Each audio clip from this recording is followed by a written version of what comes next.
A chave para o sucesso financeiro começa com psicologia e termina em estratégia. E é com essa frase do Robert Kiyosaki que a gente começa o segundo episódio do Apliques Cash.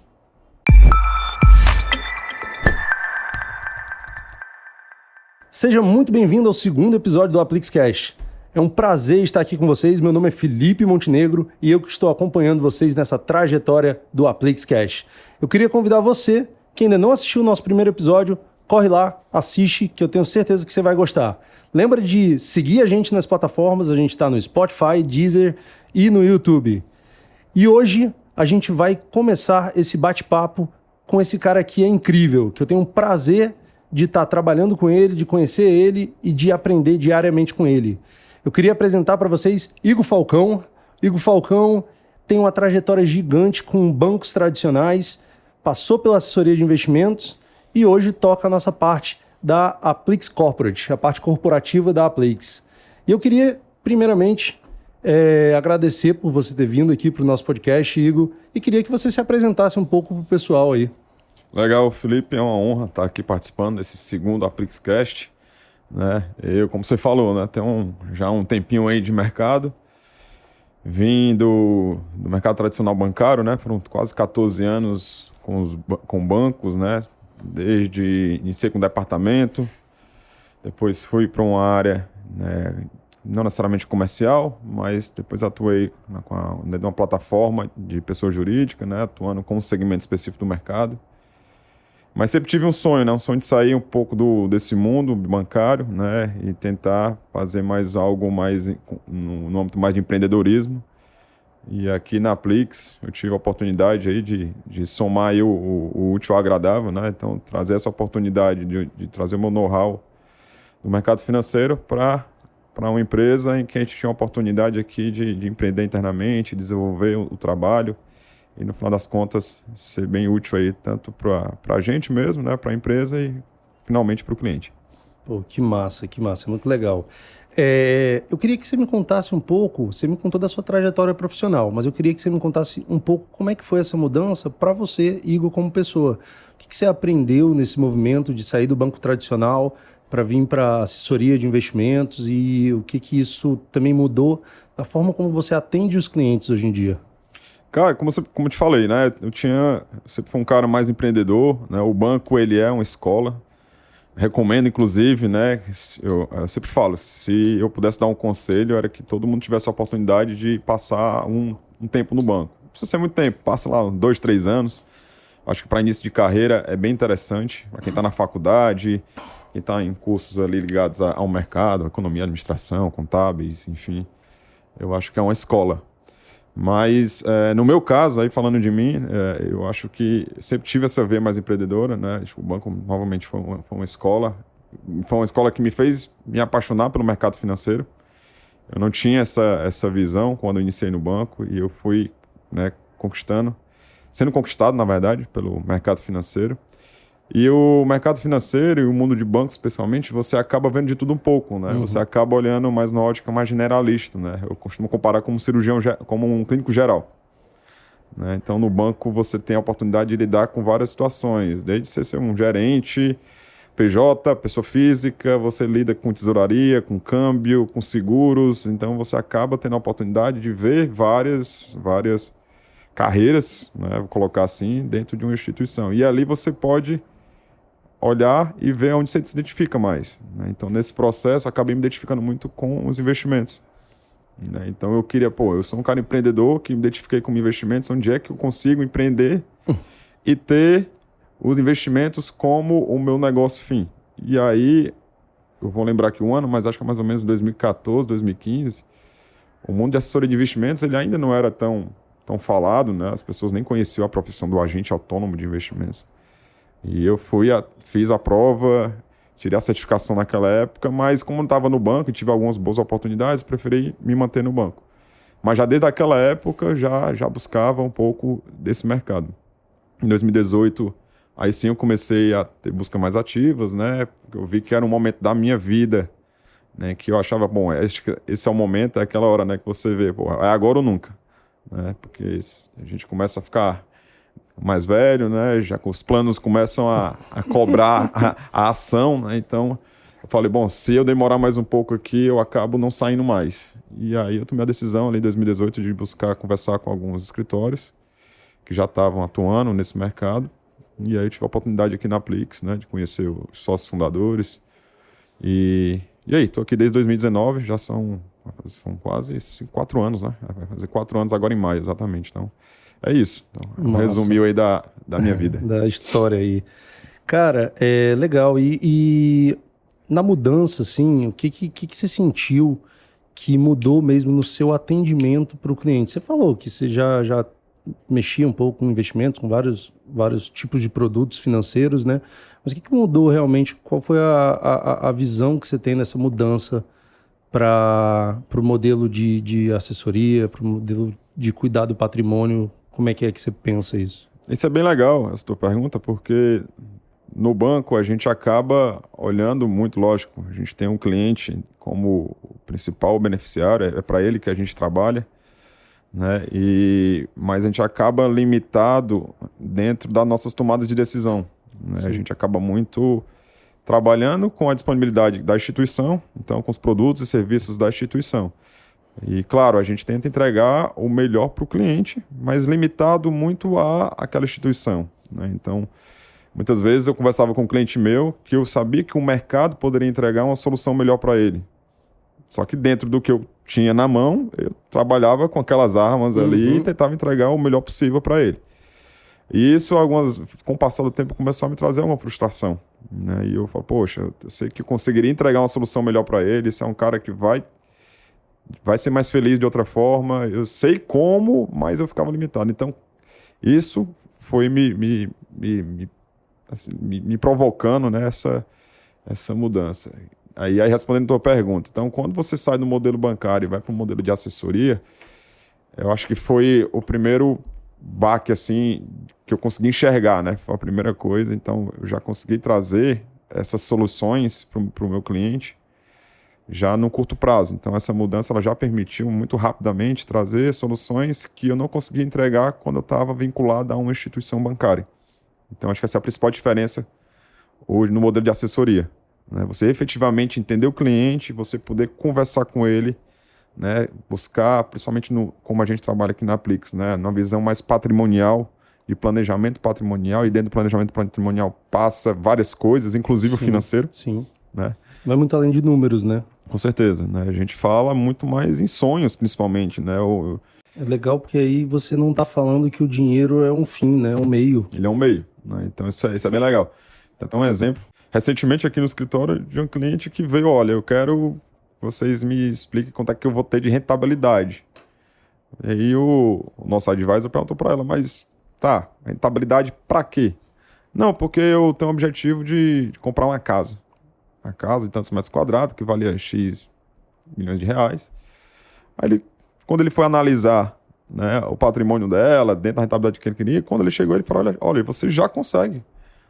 Você já consegue fazer isso. Então, assim, às vezes as pessoas estão muito presas à rentabilidade. Tá muito focada no dinheiro e não no objetivo. Exatamente. Então, esse cuidado que a gente pode ter quando a gente está na assessoria. A gente poder ter essa liberdade de conversar de uma forma mais aberta com o cliente, né? Então, e aí você, efetivamente, trazer a melhor solução para ele, trazer esclarecimentos para ele, né? Pensando efetivamente no cliente e somente no cliente. E não ter ali uma meta, uma bandeira por trás para estar, de repente, tendo que defender, né, de alguma forma.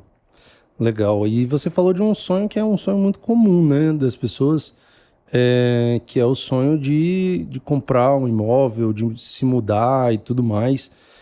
E aí me fez lembrar uma coisa que todo podcast de investimentos, tudo fala, e eu queria ver a sua opinião quanto a isso. Beleza, eu tenho o sonho de me mudar, de ter um outro apartamento. Eu compro um apartamento ou eu alugo um apartamento? Cara, a boa resposta, casa, né? A boa resposta de todo economista, apesar de não ser economista, depende. Né? Então, assim, alugar ou comprar, uma coisa que é fato é o seguinte, quando o cliente chega dizendo que ele quer comprar um imóvel, e a gente, nas nossas perguntas habituais, entende que aquilo ali é um sonho dele, que ali, de repente, é algo que ele já vem desde criança, como uma pessoa que tem um sonho de casar, uma pessoa que tem um sonho de ter um carro, Se essa pessoa tem esse sonho do imóvel, o que cabe a gente aqui é muito mais auxiliar nela na melhor forma dela fazer essa aquisição. Né? Se isso vai ser feito à vista, se isso vai ser feito através de uma linha de financiamento, de consórcio, isso não importa. Então, assim, a primeira coisa que a gente precisa identificar é isso.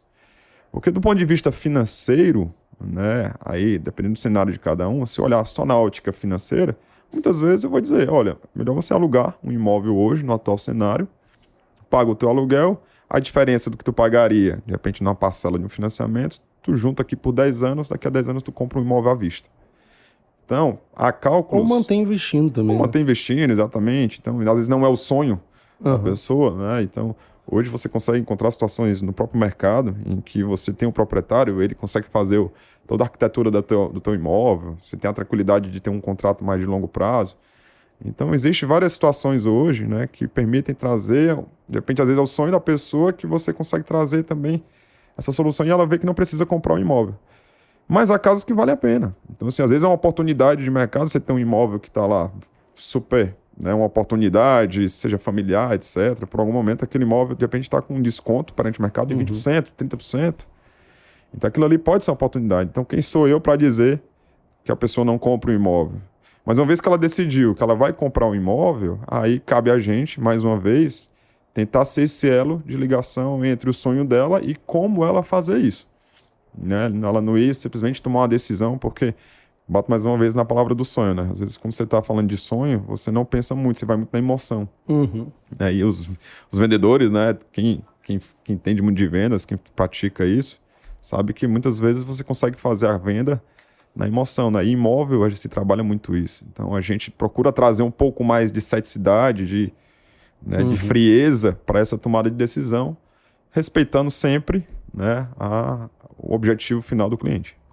Entendi, mas como você falou, né, traz uma frieza, mas também não deixando ela desconfortável ao ponto, o meu sonho é comprar um imóvel, e aí ele me convenceu de não comprar, e aí eu vou ficar insatisfeito.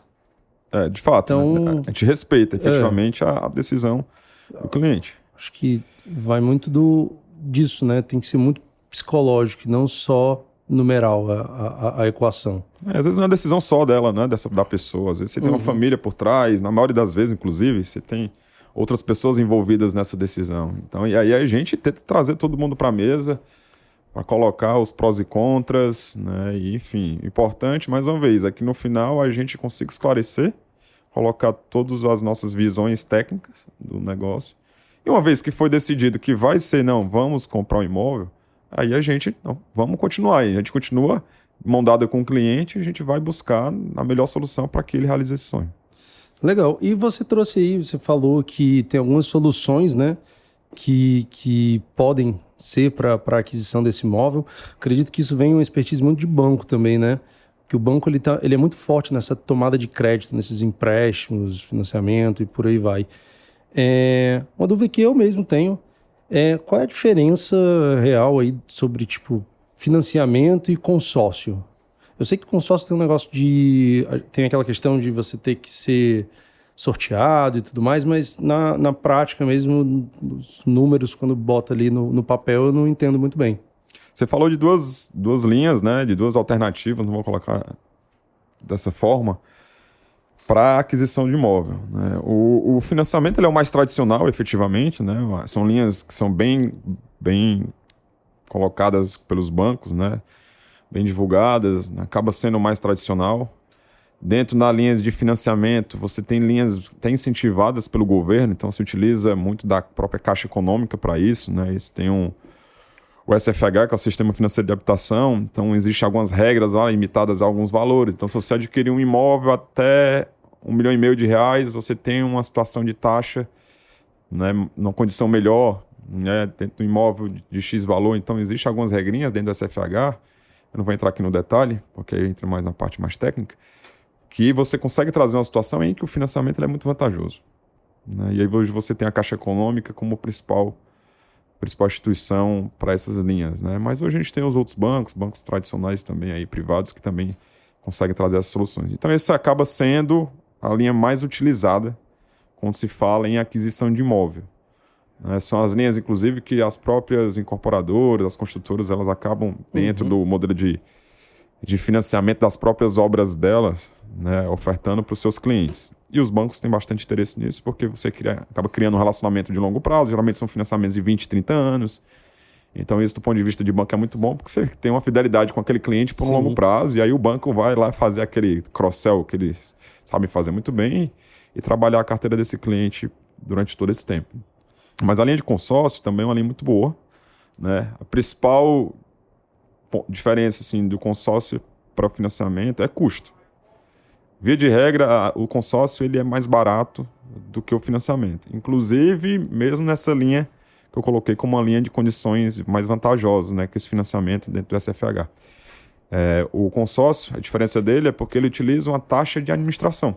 Você não está pagando uma taxa pela tomada do recurso que é o financiamento. O que é o financiamento? É quando o banco tira o recurso dele da tesouraria dele e empresta para que você faça a aquisição do imóvel. Bem prático é isso. O consórcio não há a saída de um recurso de uma instituição. São vários, né, consorciados, vários cotistas que entram naquele grupo, cada um entrando com o seu dinheiro, você cria-se um colchão daquele recurso e mensalmente você tem uma assembleia onde um daqueles cotistas vai ter acesso ao recurso para adquirir o seu imóvel. Enquanto isso, os outros continuam contribuindo ao longo dos meses, né? Então, por exemplo, eu fiz um consórcio, eu sou um desses cotistas. Perfeito. E aí entendi. Sabia não. Então, você faz parte disso. Essa é a principal diferença. Então, custo é o primeiro ponto. Mas todo mundo pode dizer, então se o custo do consórcio é mais barato, então eu vou sempre fazer consórcio? Não. Porque o consórcio ele tem as particularidades dele. Você precisa ter tempo. Você precisa criar um planejamento, né? Então, assim, se você... É isso que eu ia te perguntar. Tipo, se o custo é mais barato, por que não sempre fazer o consórcio? Então, já respondendo, né?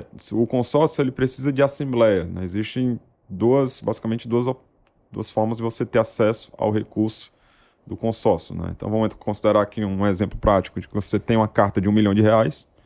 Nesse consórcio que você está pagando lá R$2.000 por mês aí num grupo aí de 120 meses, por exemplo, 10 anos. Então você tem a oportunidade de dar um lance. O que é dar o lance? Você pegar um recurso próprio do seu bolso e dar ali para tentar contemplar esse R$1 milhão. Geralmente está em quanto, Igor? Hoje pelo mercado em torno de 50% do valor da carta. Então assim, acaba não se tornando tão vantajoso para aquela pessoa que não quer se descapitalizar no curto prazo. Se eu tenho R$1 milhão, eu teria que tirar R$500 mil do bolso para ser contemplado. Entendi. Então, líquido, quando volta para mim, volta 500 mil. Essa é a conta. Né? Estou dando 500, acesso R$1 milhão, volta 500 para mim, líquido. Essa é uma primeira situação. Essa é uma situação onde não é a mais ideal, né? Porque aí você acaba tendo que ter esse planejamento, você precisa ter esse recurso líquido, não é todo mundo que tem, né? Mas tem a vantagem de que no curto prazo você já tem acesso a esse recurso. As chances são maiores. Né? E existe a melhor situação, que é você ser sorteado. Né? Então você pode simplesmente estar ali pagando a sua parcelinha normal, sem dar nenhum lance, e você ser o contemplado daquele R$1 milhão. Aí é o melhor cenário possível, porque você não precisou desembolsar nada, você está na melhor taxa, porque é uma taxa de administração que você paga, não uma taxa de tesouraria de banco, e você ainda foi o contemplado. Né? Então, esse é o melhor dos mundos. Então, existe essa diferença. O financiamento, já por sua vez, ele pode ter uma taxa mais alta do que o consórcio, mas ele te permite ter um acesso rápido ao recurso. Né? Então, você estando no perfil de crédito da instituição, ela vai aprovar teu crédito ali e o teu recurso, assina o contrato, registra-se esse contrato no cartório, esse recurso está na conta. E ali em 30 dias, 40 dias, porque aí se demora mais por conta do registro. Questão muito de agilidade, né? Então, o cara que consegue ter um planejamento, eu quero comprar um imóvel daqui a 2 anos. Então, às vezes o consórcio é uma boa opção. Tende-se, se a gente olhar friamente só essas informações, acaba que o consórcio tende a ser a melhor solução. Né? Exato. Mas, se eu preciso de agilidade, o financiamento. Mas você falou que tem outras. Que outras? A gente, por exemplo, aqui dentro da corretora que a gente trabalha, a gente consegue fazer créditos colateralizados. O que é o crédito colateralizado? Você tem investimentos, né? E em vez isso acontece bastante, o cliente ele busca o assessor, vou precisar resgatar R$500 mil para adquirir um imóvel, seja para dar o sinal, né? Seja para comprar o próprio imóvel, aí, enfim, tem vários cenários possíveis. e você pode utilizar desse próprio recurso investido para levantar um crédito. Então, você não abre mão dos teus investimentos, você vai continuar com a tua carteira lá, gerando rentabilidade por mais 5, 10, 15, 20 anos, enfim, e você consegue acessar o recurso. Então, você consegue atingir o teu objetivo, que é a aquisição do imóvel, e não abre mão dos teus investimentos. Porque investimentos a gente acaba olhando sempre na ótica de médio e longo prazo. Sim. A não ser que você seja já um cliente com mais idade e que você já não tenha mais um planejamento tão longo. Mas mesmo assim, até as pessoas de mais idade têm um pensamento até de passar para um filho, ou já pensando numa sucessão. Então a gente leva e confronta. E as taxas dessas linhas, elas têm sido bastante competitivas com o mercado, né? Inclusive com o mercado bancário. Então muitas vezes, se não todo o valor do imóvel, pelo menos parte dele, seja para dar um sinal, seja para dar uma entrada, a gente tem conseguido fazer esse tipo de operação. Aí é um crédito mais simples mesmo, é um crédito direto, né? Você emite lá uma CCB, que é uma cédula de crédito bancário, o cliente assina e esse recurso está na conta dele. E ali, se for pessoa física, em 2, 3 dias, esse dinheiro está na conta dele. Então essa é uma outra alternativa. Existem outras alternativas, mas aí acabam sendo para estruturas maiores, mas via de regra, para a pessoa física, para o consumidor, acaba permeando mais esse tipo de soluções. Hoje em dia aqui na Aplix você está muito mais focado nessa parte de soluções financeiras, né? Perfeito. Muito para empresas, mas também crédito para pessoa física. Então a gente pode entender também que a importância do planejamento estar alinhado com essa tomada de crédito é essencial, né? Porque a gente falou, o consórcio, você precisa de um planejamento. O financiamento, se a taxa for interessante, você pode optar por ele. Tem o colateralizado, que também você tendo um recurso em investimentos. E você tem alguns cases de situações que aconteceram com clientes, claro, sem expor nenhum cliente, mas que aconteceram de procurar situações que às vezes nem ele sabia que existiam, então ele estava tendenciando para a opção que não era ideal. Vou repetir até esse exemplo que eu dei agora há pouco, né? Então a gente, aqui no escritório, a gente se depara muito com esse movimento do cliente acessar o consultor dele, o assessor dele, falando, estou precisando resgatar um valor X. Em 50%, né, das vezes é destinado à aquisição de imóvel. Né? Então volta para o nosso início da conversa, né? O brasileiro, ele ainda tem muita cultura do imóvel, o imóvel como investimento, é aquilo que vai ficar lá, é o que eu posso pegar. Né? Eu quero olhar para ele, eu quero ter a sensação de pegar na parede. Então, tem-se muito essa cultura do imóvel, que vem dos nossos pais, dos nossos avós, por toda a conjuntura econômica que a gente passou nas últimas décadas no Brasil. Então, quando o assessor tem essa informação, muitas vezes ele já está com a tomada de decisão feita, ele já decidiu comprar um imóvel, ele já acertou com o vendedor, seja com o vendedor pessoa física, seja com a construtora, incorporadora, etc. E ele já está precisando do recurso. Então, nesses casos, qual é a solução que a gente tem? São duas. A gente já exclui o consórcio. Porque lembra que o consórcio a gente precisa do planejamento, a gente precisaria ali trabalhar com ele 3, 4 meses para que ele tivesse, se ele tivesse condição do lance, via de regra ele teria, porque a gente acaba trabalhando com clientes que têm investimentos, sacar o dinheiro, que teriam, né, e tudo mais. a situação de sacar o recurso. Mas a gente acaba nesses casos levando para financiamento. Por conta da velocidade, o cara precisa para ontem, ou o colateralizado, que é esse crédito com base nesses investimentos dele. Então esse é o caso em que acontece na grande maioria das vezes. O ideal, realmente, e aí esse é um trabalho, lógico, nosso aqui, é a gente estar mantendo cada vez mais próximo, nos mantendo mais próximo do nosso cliente. Então tá falando com ele sempre, né? A gente ter ali uma conversa muito mais próxima, tentando atualizar os sonhos deles, os objetivos deles, porque nós como seres humanos, a gente está sempre mudando, né? Então, você passa 2 meses sem conversar com o cliente, e aquela conversa lá já mudou. Às vezes o cara teve uma situação de cenário de mudança de trabalho, de situação de doença na família, então muda-se muito rápido. Então, quanto mais próximo a gente está do cliente, mais a gente vai se atualizando os objetivos dele. E quanto mais próximo a gente está, mais rápido a gente tem acesso à informação. E a informação pode ser essa, a informação de que ele vai comprar um imóvel daqui a 1 ano, daqui a 2 anos, daqui a 5 anos, ou ele pensa em comprar um imóvel para deixar para o filho. Então, quando eu tenho um planejamento, é o melhor dos mundos, porque aí eu consigo trabalhar todos os cenários possíveis. E aí, mais uma vez, o consórcio, ele é perfeito. A gente pode trabalhar, inclusive, o financiamento, não tem problema, tá? Daí vai de cenário a cenário. né? Então, o ideal, né, e aí os casos práticos ocorrem muito isso. Então, a gente também já pegou casos, né, de a gente conseguir fazer esse planejamento, né, do cliente, a gente sentar com ele, estruturar esse plano, a gente já ir separando parte do recurso dele ali, quando a gente opta por consórcio, já deixando uma situação de liquidez para ele dar o lance daqui a 6 meses, daqui a 8 meses, daqui a 1 ano. Então, o melhor dos mundos é isso, é a gente conseguir se planejar, porque aí a gente tendo um planejamento, a tomada de decisão ela acaba sendo bem assertiva, né? E a gente sai daquela história da emoção e traz realmente racionalidade para as decisões. É legal isso porque a metodologia, né, que a gente tem aqui na Aplix, ela, para quem não conhece a metodologia, ela fala muito que a gente tem que estar escutando o cliente ali sempre, sabendo os sonhos, os objetivos dele, para depois a gente poder planejar alguma coisa e buscar as melhores opções para ele e continuar mapeando isso, e esse processo é cíclico. Então a gente tem que voltar a escutar. E isso é muito bom quando o cliente entende isso, porque aí ele sabe que, pô, tem um objetivo novo, eu vou levar para o meu assessor para a gente buscar soluções para chegar nesse objetivo. E aí foi o exemplo isso aí que você citou. Mas outra coisa que acho que é muito comum também, por exemplo, beleza, já tomei o crédito, já comprei meu imóvel, já tomei o crédito. Vale a pena eu mudar para um consórcio, para alguma coisa desse tipo? Existem situações que vocês já se depararam quanto a isso? Excelente pergunta. Esse também é um trabalho que a gente faz aqui na Aplix, né? Então, a gente preza muito pelo pós-venda efetivo, né? Não é só o pós-venda bonito ali que todo mundo fala. É efetivamente a gente acompanhar, principalmente o imóvel, né? Imóvel, quando você vai para a linha de financiamento, aí não vou entrar nem no mérito de qual foi a decisão do cliente, se foi consórcio, financiamento imobiliário, se foi o colateralizado. Mas você acaba indo para linhas mais de longo prazo.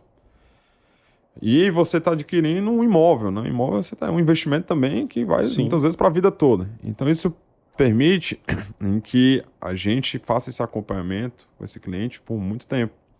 Então é importante da gente estar revisitando essa experiência do cliente. Então, ele tomou um crédito, daqui a 6 meses a gente conversar, pô, deu certo, está tendo alguma dificuldade. E nessa conversa a gente acaba identificando alguns gaps de oportunidades. Então a gente consegue sim, por exemplo, a gente está num cenário de taxa bastante elevada. Então a Selic aí de 2 dígitos já há um tempo, né? A gente vem aí acompanhando o mercado, há uma pressão, né, do próprio governo aí para essa redução em cima do Banco Central. Então assim, se para quem adquiriu um imóvel agora, recentemente, né, pegou uma taxa ainda elevada. Se a gente estava, eu me lembro que há 2 anos atrás, aproximadamente, a gente tinha um cenário muito de portabilidade de financiamentos. Por quê? Porque você tinha cenário de clientes como se a gente estivesse exatamente fazendo o financiamento hoje com essa taxa mais elevada. Eu vou considerar que daqui a 2 anos a gente tem uma taxa mais baixa, mais próxima de repente de 8%, né? Uma Selic mais caminhando perto disso. Você pode, daqui a 2 anos, se isso acontecer, a gente nessa revisitação com o cliente, nesse pós-venda, fala para o cliente, ó, o teu contrato de 2 anos atrás, ele está muito mais caro, em termos de taxa, logicamente, do que o cenário atual. Então, permite que a gente faça essa troca, eu posso fazer uma portabilidade. E é muito natural que as instituições bancárias, né, que são as principais fomentadoras desse tipo de linha, elas briguem, entre aspas, aqui entre elas, para trazerem esse crédito, essa linha para a sua instituição. Mais uma vez, por quê? Porque se eu trago essa linha para a minha instituição, eu tenho, entre aspas, garantido um relacionamento com esse cliente no longo prazo. Então, mais uma vez respondendo a tua pergunta, é possível sim, né? Não é porque você fez um contrato lá de 30 anos que você tem que ficar 30 anos preso com aquele contrato, não fica preso. Pode sim fazer, de repente, um movimento em paralelo, logicamente dentro do planejamento do cliente, se ele conseguir, eu estou pagando um financiamento e eu tenho condição de entrar num consórcio, porque pode também acontecer isso. Eu preciso resolver uma situação no curto prazo. Eu pego uma linha de financiamento porque, de repente, é a última oportunidade, é o último imóvel daquele prédio lá que eu queria. Tem que ser rápido, né? Precisa ser rápido, tomo uma linha de financiamento. Mas eu vou em paralelo aqui entrando no consórcio. For sorteado, o que eu faço? Eu vou e liquido aquela operação, resolvam lá, tiram a linha de mais onerosa e ficam com a linha mais tranquila. Então isso é totalmente factível. E mais uma vez, vai do nosso relacionamento. A questão é que existem muitas estratégias, né, dessa questão do crédito.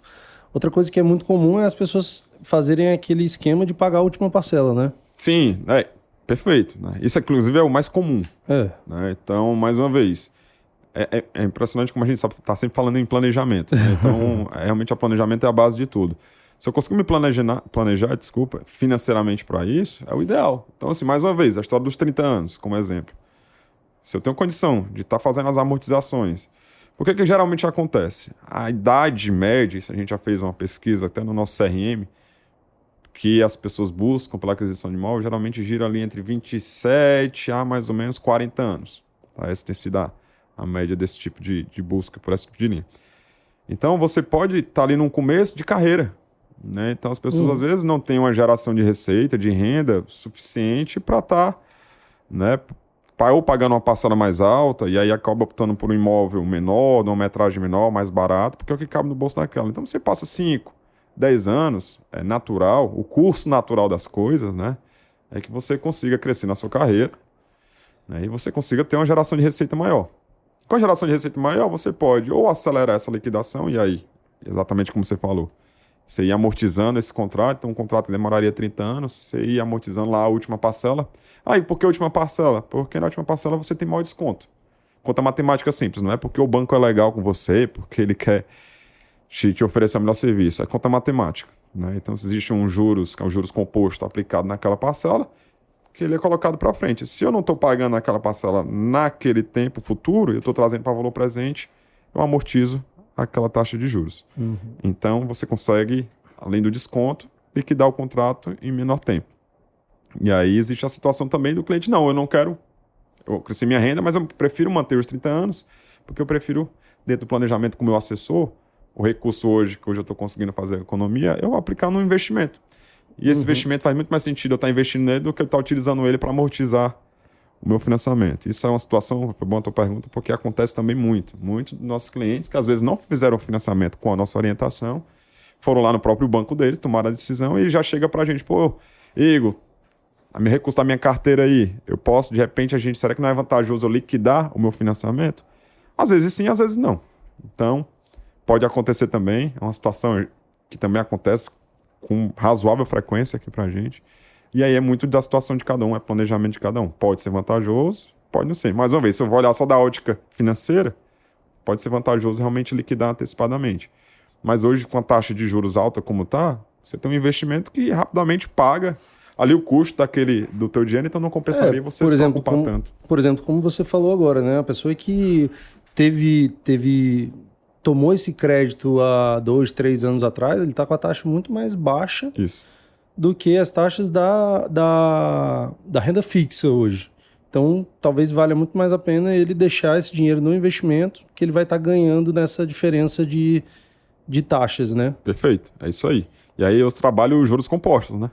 Aí é trabalhar os juros compostos a nosso favor. O brasileiro, ele sempre tem os juros compostos, geralmente contra ele, né? Que é os juros, né? Então, os juros, ele trabalha também de forma, no juros negativo, né? Que corrói a gente pelo atraso.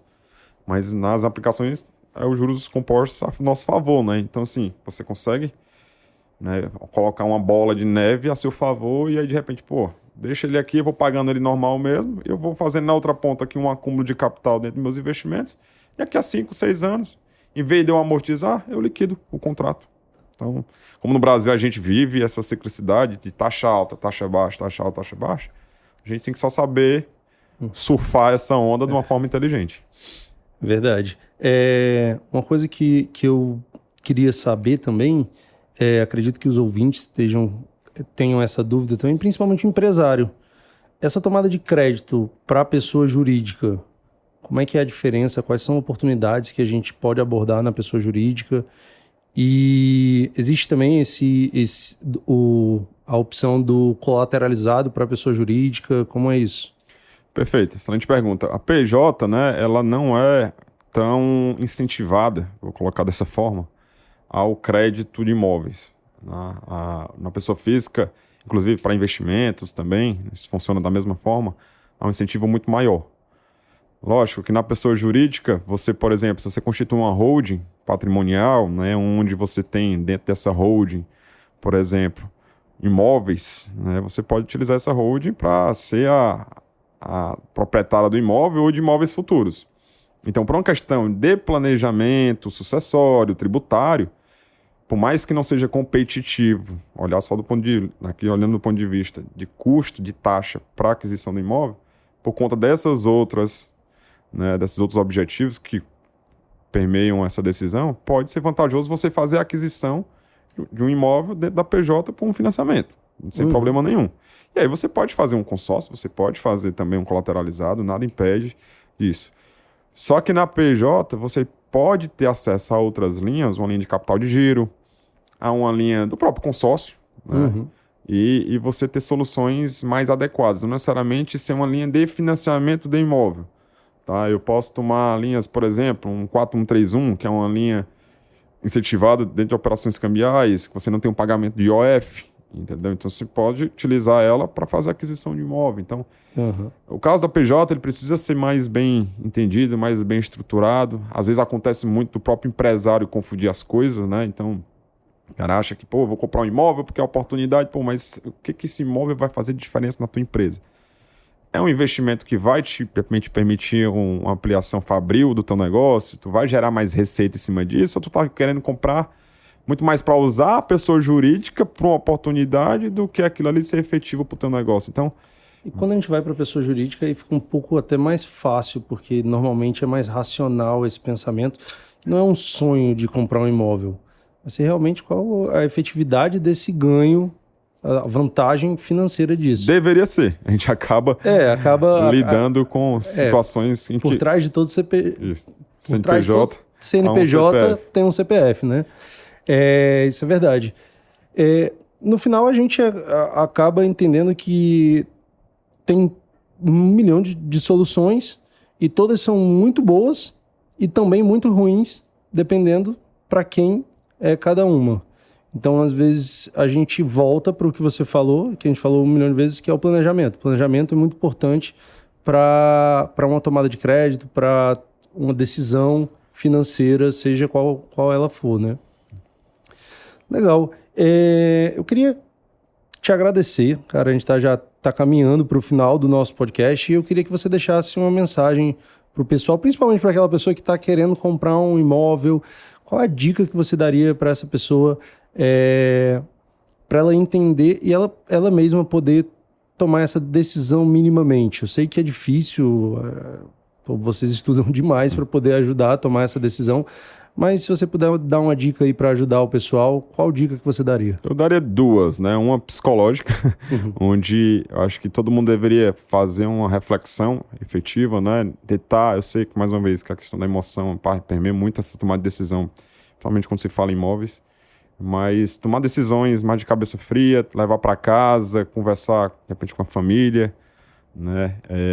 Acho que essa seria a primeira dica. A segunda, efetiva, é buscar um profissional.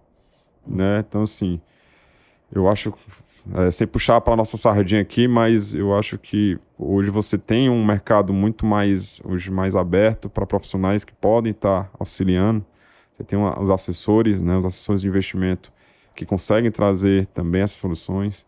O próprio mercado aí de correspondentes, né? Bancários, o próprio seu gerente mesmo, né? Sim. Você tem confiança naquele profissional, conversar de uma forma mais tranquila, entender os prós e contras. E é isso, assim. Então, acho que para dever de casa, acho que seria isso, né? Ter tranquilidade na tomada de decisão, pensar efetivamente. Lembrando que quando você toma uma decisão de um financiamento, de um consórcio, seja o que for, você está falando numa responsabilidade e num compromisso de longo prazo. A nossa vida acaba passando metade de uma vida, às vezes, dentro de um financiamento. Por isso que às vezes as pessoas comemoram tanto quando elas finalizam, mas isso é verdade. Então, se você tem uma média de vida hoje de 70, 75, 80 anos, hoje, você passa 30 anos no financiamento, praticamente você passou a sua vida toda adulta, né? Adulta, idosa, dentro de um pagamento. Então, é uma tomada de decisão que tem que ser feita de uma forma tranquila.